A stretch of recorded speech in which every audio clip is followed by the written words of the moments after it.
On the 17th of April 2022, the Challenge List server, a collection of the hardest Geometry Dash levels under 30 seconds, was having what could be described as a normal day. People were posting their progress or completions, having random conversations, and so on. A bit later, however, a user known as Skoe99 said that he had verified a level called the Third Variant, otherwise known as TTV. Most of the time, this would just be a small nice verification that would be congratulated and probably placed on the list in the future. But some members, including myself, knew that this went far, far beyond that.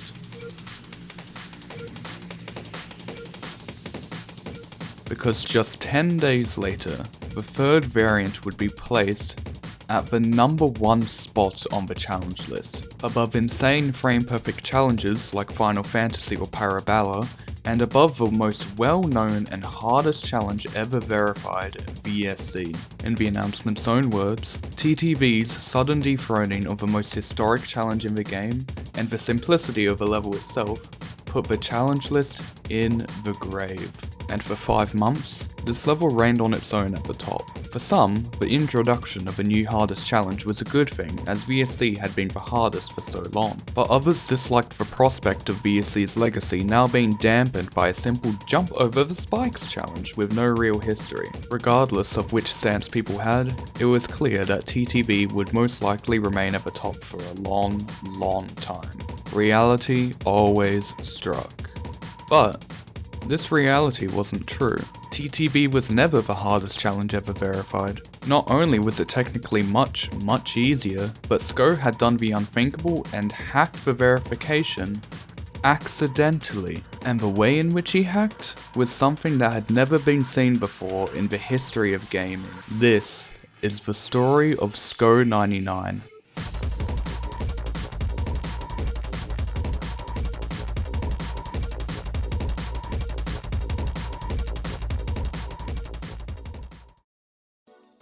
Although most people know Skoe's name from the verification of TTV, he had been around in the challenge community for quite some time. He just wasn't very well known because he mostly uploaded videos of some challenges he built or fairly mundane challenge progress. The first premonition of something bigger was when Skoe did 71 to 100 on unnerfed silent clubstep. This includes what is known as the 8 jumps of hell, one of the most iconic parts in GD history due to each timing being equivalent to a 144 FPS frame perfect on the unnerfed version. Doing this run is a very impressive feat already, but Skoe did not want to stop there. His consistency on the jumps was insane and almost completely unmatched by everyone else. On the same day, Skoe uploaded another video of him nearly doing the 8 jumps of hell twice in a row, dying on the last jump. This was the furthest anyone had ever managed to get for doing it twice in a row, and was incredibly impressive at the time. Skoe was attempting it in a different way than other players, by restarting at the end of the jumps for the second attempt, instead of creating a level and duplicating the part. You could argue this is less impressive and valuable, but this is mostly a unique playing perspective on his part. It could also be seen as suspicious due to the lack of clicks, but future completions he did featured clicks and raw footage, alongside the fact that he was live streaming at the time,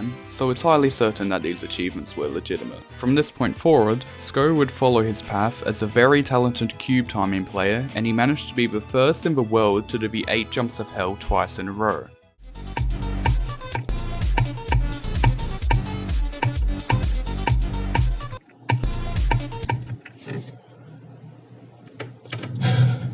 Fuck my life. With this being an incredibly historic part, with the part even having a full video dedicated to it, this achievement cemented itself in history. Unfortunately for Skoe, it couldn't be placed on the challenge list due to him utilising restarts, and just 4 days after, Skoe would come in and be the first person to verify Final Destination. Oh my god. This is the same 8 jumps of hell twice in a row that Skoe did, but thanks to it being made into an actual level, it was subsequently placed on the challenge list. The majority of the attention and praise went to Skoe for being the first to verify Final Destination, even if Skoe had technically done it before her. This seemed to not faze Skoe in the slightest, however, as just 3 days later again, he would upload his own progress on level, getting 61% on it. but something seemed very strange about it, primarily due to one part of the title which said, "My version." This implied that he had changed the level in some way, even if it looked very similar. But why? If it's the same jumps that he had managed to do before, why would he need to make his own version? Septagon, a historic pioneer of silent clubstep progress at the time, asked about what FPS Skoe was using. Skoe said that he was using 360 FPS with a 60Hz monitor, but he just couldn't complete the original Final Destination no matter what. Although the original only allows for 144 or 240 FPS, it's presumed that Skoe had tested other frame rates or deleted the FPS lock in the level, but could still never pass the original, so he changed it. At the time, the reason for why he could never complete the original were unknown. Although changing the level would usually be cheating, Skoe was very open about the fact that he had changed it and didn't hide it at all. With this, calling his subsequent progress and completion cheated would be an unfair statement. Although this could never be acceptable on the challenge list, it was still absolutely viewed as an amazing achievement on its own. It felt like Skoe was driven purely by his desire to push the limits of what is possible in the game, as his achievements did not stop there. When he was completing Final Destination, Skoe had made his own harder version of the 8 jumps of hell, modified to instead be 360 FPS frame perfects. This is 2.5 times more precise than the already incredibly difficult jumps, but to players it felt even harder than that. Doing just one set of these jumps would be far harder than Final Destination, and Skoe showed immense potential by getting to the 6th jump in the level. However, he was a fairly inconsistent player in terms of motivation, and left behind the project at the time to progress on other things, such as the impossible level lobotomy. Even then, he seemed to have taken a break from the game, and it would take a few months until things really started to heat up. The spark for this would come from a new verification of his, one that may seem very, very familiar.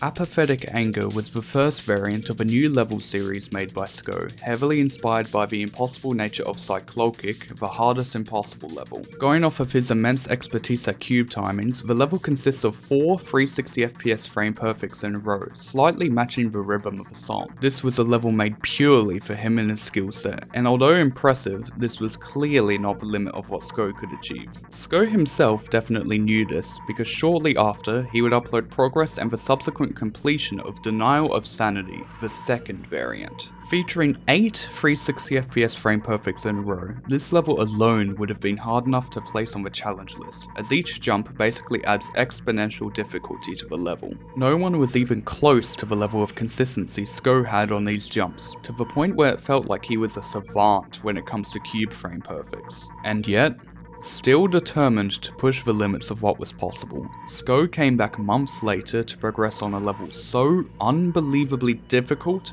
that everyone who knew of him were practically stun-locked. This was the third variant of his series, aptly titled the third variant. 18 360 FPS frame perfects. This was what the level consisted of. The number was so insane that it might not even be comprehensible at first. So, allow me to put it into perspective for you through some very hypothetical scenarios. Each jump has a window of 2.7 milliseconds to complete. This is 6 times shorter than a 60 FPS frame perfect. This is 100 times shorter than the average human reaction time. The majority of top players can spend many attempts only to pass the first 1 or 2 jumps. For most of them, they could barely get to around 10% consistency on each individual jump. So, if they had a 10% chance on each jump, how many attempts would it take? 1 quintillion. This is what players were working with. This consistency isn't an underestimate. Even the best of players spent ages just to pass a few jumps. Cursed had played the level and managed to get past 9 out of 18 jumps in 2,000 attempts. If he was that consistent, how many attempts would it take him to do all the jumps? Over 4 million attempts. Let's go beyond reasonable doubt and say that a godlike player managed to have a 50% consistency on each jump. How many attempts would it take then?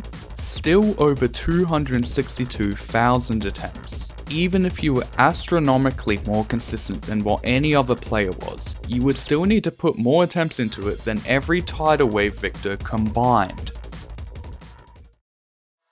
A challenge like this had never been seen in the history of gaming as a whole. The only other thing like it is an Osu Taiko score where the player clicked within a 1.7 millisecond window for every single note. Beating this level would serve as possibly the greatest feat of timing consistency the world as a whole had ever seen. And yet, after many painful deaths, even dying multiple times after the frame perfect jumps, Skoe did it.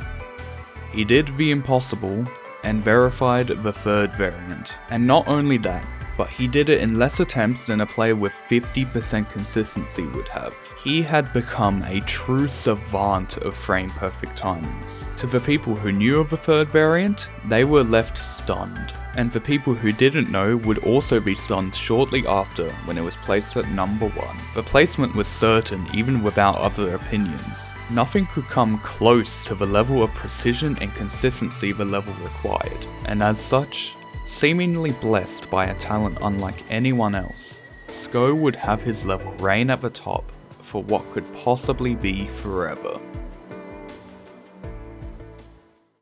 And for over 4 months, this was the reality people had settled on. But here's where the story takes a complete shift. No one had known at the time, but the circumstances behind Skoe and his verification went further than just having a savant-like talent. No, it went much, much further than that. In several of Skoe's accomplishments, his raw footage had been analysed to see if he had cheated or not. The challenge list team is very skilled at detecting hacks and had a plethora of ways to do so. Every time, including Skoe's verification of the third variant, he always came up as legitimate. No kinds of splicing or no-clip or fake clicks existed at all. And remember, he had an extensive history of live streaming his attempts, which only proves his legitimacy more. This was the main reason why staff basically accepted the theory of Skoe just being a savant and didn't think he hacked at all. Every single check for whether he cheated or not, and the immense amount of proof, all proved him innocent. So, if he had verified the level legitimately, he simply just had a level of consistency beyond any other player, right? This was a possibility, but as time passed, very strange phenomena started appearing as some people tried to beat the level, and it wasn't with top players. A player named Molten started playing TTV a few months after it was released and managed to get to the 14th and even 16th jump, way beyond what anyone else had been able to do. He also used no-clip accuracy a lot and was consistently passing the level with 4 to 6 deaths almost every time. This would normally be quickly deemed as hacked, but he had the raw footage and clicks to back it up. Very similarly to Skoe, he seemed to just be way more consistent than anyone else. But unlike Skoe, this came with an asterisk. Molten was only able to get progress on the level when in a Discord call and watching someone screen share. If he wasn't doing this, his consistency plummeted completely to a halt, almost never being able to pass the jumps and getting 14 to 15 death accuracy runs instead. To say that this was strange would be a massive understatement, because the correlation simply made no sense at all. This was problem 1, but it got even more confusing. At around the same time, there was another player, MM9000, who was similarly way more consistent at the level than everyone other than Molten, and managed to get to the 9th jump themselves. Eventually, their progress went even further, managing to get to the 17th jump. Holy shit! MM9000 had noticed that he was way more consistent at TTV when playing on MegaHack V5 compared to MegaHack V7.1, saying that it made the level free.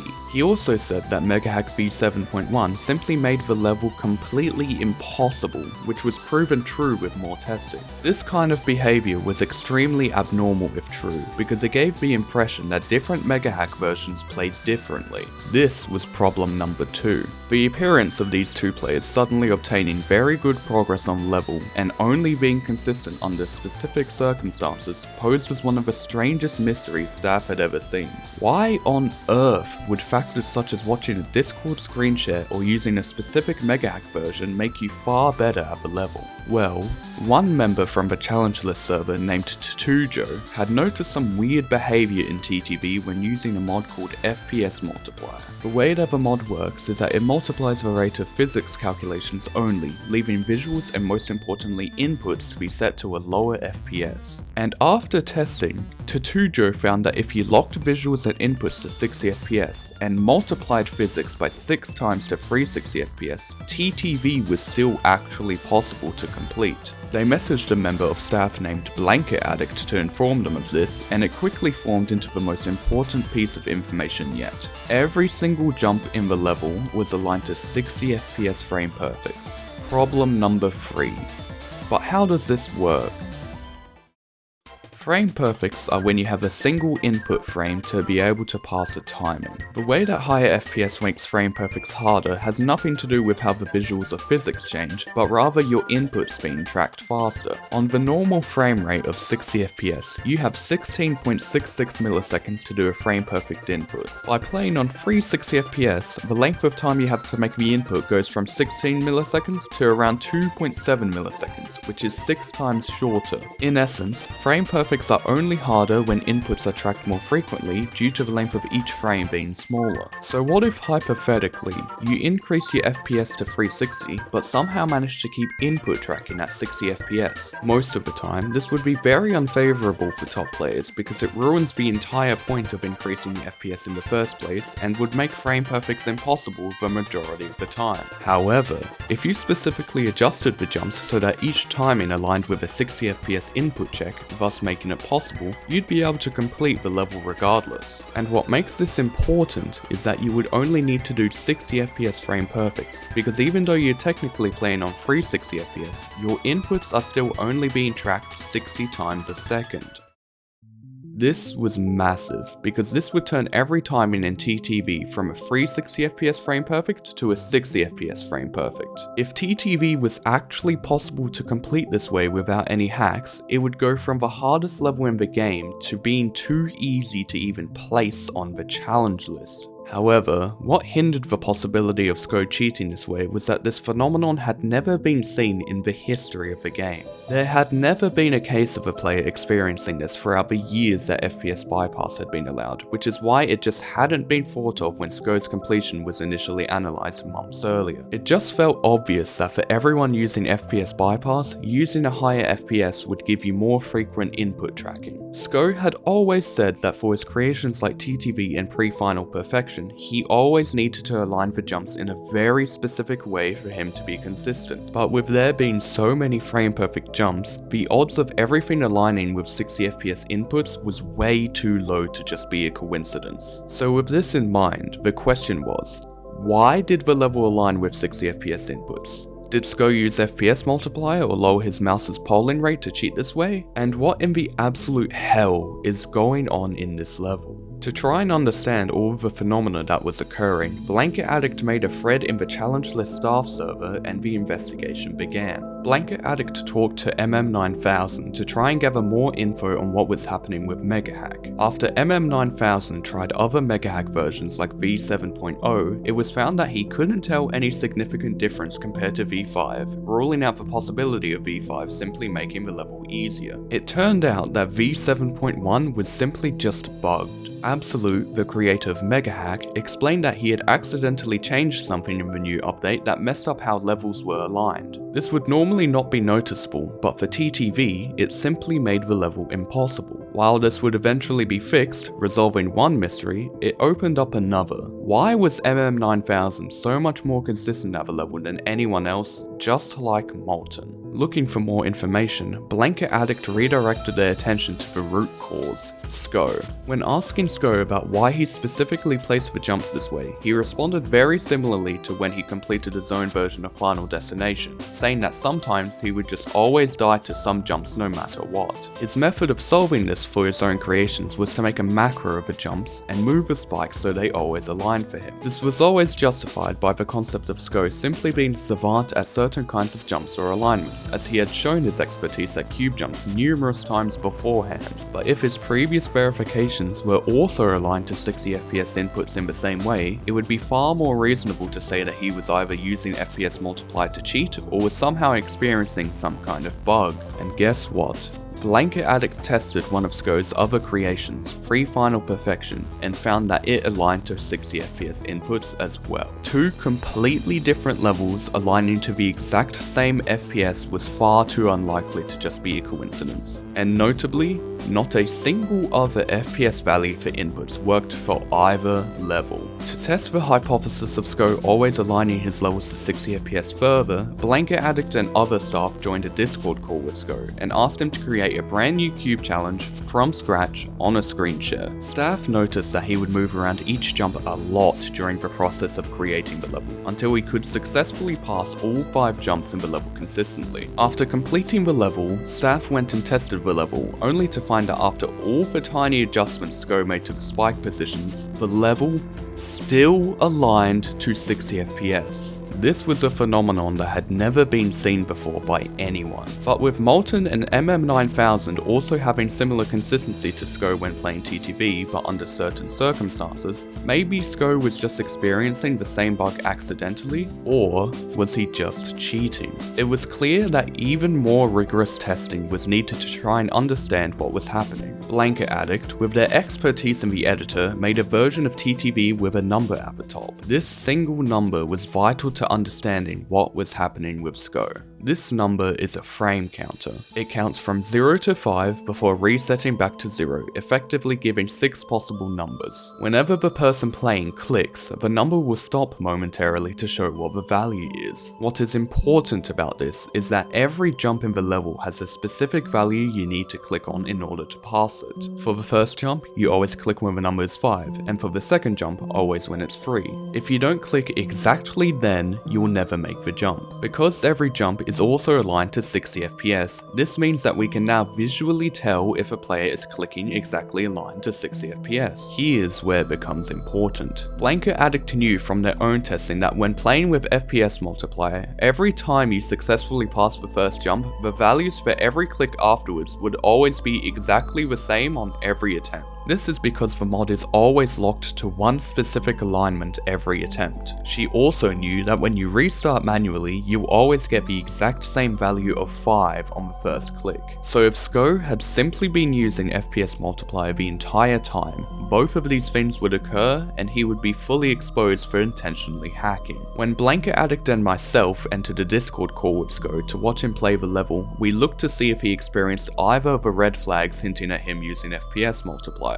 But that wasn't exactly what happened. While he was shown to be locked to 60 FPS alignment for many attempts past the first jump, it wasn't completely consistent. He still sometimes had attempts where he did actually click on a different value, and when he was restarting manually instead of waiting out the respawn time, he was never consistently clicking on the same value of 5. As such, it was definitively proven that he was not hacking using FPS multiplier. Even though this was an extremely helpful find, it also made the entire situation even more confusing. If he was legitimate, he possessed a skill no one had ever seen in the history of the game. But yet when staff had him played a level that wasn't aligned to 60 FPS, he could barely make any progress on it at all. If he was cheating, he was doing so in a way that had never been seen before in the history of the game. No words could describe how mind-boggling it would be if he was actually hacking. It would be accusing him for cheating in a way that had never even existed. Both possibilities were so equally insane in their implications that it was hard to imagine what to do next. Skoe was adamantly and fully cooperative with staff to try and help them figure it out, which would be extremely abnormal of him to do if he was trying to hack in secret. And we can't even forget Molten and MM9000, who were also insanely consistent under very specific conditions. To staff, and especially Blanket Addict, it was an absolute nightmare to navigate. The level, and the phenomenon surrounding it, just made no sense at all. Many staff members were genuinely tired of the minefield of possibilities that had sprung up from the level's existence, but Blanket Addict wasn't deterred. While some wanted to remove the level, with the reasoning being related to how it was aligned to 60 FPS and Skoe seemed to be cheating in some way, Blanket Addict wanted to find the exact reason why this absurd alignment bug was happening to Skoe, and also Molten and MM9000 later on. The main theory she and others like Sizey hypothesized was that Skoe was experiencing some kind of hardware or software bug that somehow affected the game, causing his inputs to be aligned to 60 FPS almost all the time, but not 100% of the time. To test this even further, Blanket made another level called the Click Precision Test. In the level, there are 6 rows of numbers, each corresponding to a specific 60 FPS alignment. This is very similar to the 6 values the previous level Skoe played. The left column is for each click timing, and the right column is used for each release timing. Anyone playing normally would see every number increase at around the same rate, as players would be clicking on different alignments when playing on 360 FPS. But if a player is locked to a specific 60 FPS alignment, one row would clearly be increasing more than the rest. Blanket wanted to see what the results would be when Skoe played it, and also see if there were any differences caused by him using a different input device. And when he did play it, the results only served as even more evidence that was crucially needed, but simultaneously made things even harder to understand. Skoe's live play of the level showed a couple of new crucial details. Skoe experienced the same bug of being locked to a specific 60 FPS alignment as shown from the previous test, but it was shown that sometimes during an attempt, the alignment that Skoe was locked to could shift. He'd start off only being able to click and release on one alignment before suddenly being locked to a different one. This was something that had not been shown properly in previous tests and showed that the bug was not perfectly consistent. This would also make TTV a lot harder for him, as the level requires being locked to a single alignment the entire time. The most important detail, however, was that he would only experience the 60 FPS alignment bug when playing on mouse. When using any key on his keyboard and playing it, the results were completely normal, with every value increasing at the same time. He could only lock onto a specific alignment if he was specifically clicking with the mouse. This was definitive proof that the theory of Skoe simply being a savant for cube timings was false. There would be no natural explanation to explain why he was only able to successfully achieve it when playing on mouse, or why it just randomly disappears at times. It was clear that this wasn't skill, it was a bug. It was clear that Skoe had cheated, and that he'd done it without even knowing. Although there were still other things to test, such as why Molten and MM9000 were experiencing similar bugs, staff had enough to conclusively know that Skoe was cheating, and they would have to remove the third variant from the list. But unlike almost all other instances of hacking in the past, there was no kind of disdain towards Skoe at all. Everyone actually felt bad for Skoe, because although it's not truly known, it is almost certain that Skoe had no idea about this bug at all. He had been progressing far beyond anyone else, reaching a point that pushed the limits of the game and what humans could achieve, to the point where he himself thought he was simply a savant for it. But in the end, it was just this single bug that had been making every single one of his achievements easier for him. Because yes, every single major achievement he accomplished utilized this bug. It was even hinted at from the very beginning. Remember how he couldn't complete Final Destination no matter how hard he tried? That's because it wasn't aligned to 60 FPS. The version he created had the spikes specifically moved to work with a 60 FPS alignment. Even other levels he played, such as Lobotomy, happened to align on 60 FPS. When Septagon made that comment years before the verification of TTV, he unknowingly foreshadowed what is possibly the most mysterious hacking scandal the game has ever seen.